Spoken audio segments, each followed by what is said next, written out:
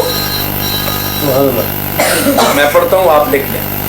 اس نے کہا جی کہ پہیج صورت سے دور گردوں, اسی غزل کا ہے, پہیج صورت سے دور گردوں نصیب ماں نے سر بلندی. یہ مجھے دینا, میں لکھ لوں, آپ اپنی مرضی سے لکھیں گے. میں جس طرح زبان کی مرضی ہے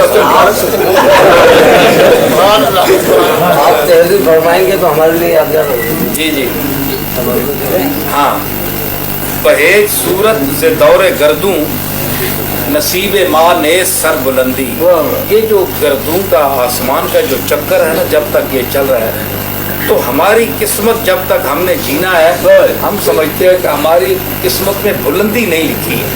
اللہ نے بلندی نہیں لکھی جب تک یہ آسمان چل رہا ہے. تو اس میں ہم نے ہماری قسمت میں بلند ہونا, اونچا ہونا, یہ ہماری قسمت میں نہیں ہے. پہیج صورت سے دور گردوں نصیب ماں نے سر بلندی. زباد مردن مگر نسیم غبار مارا. ہمارے مرنے کے بعد جب ہم مٹی ہو جائیں, ہماری قبر پر کوئی ہوا آئے چلے تو شاید ہمارے غبار کو اٹھا کر یہ تو ممکن ہے. جیتے جی ہم بلندی نہیں آ جاتے.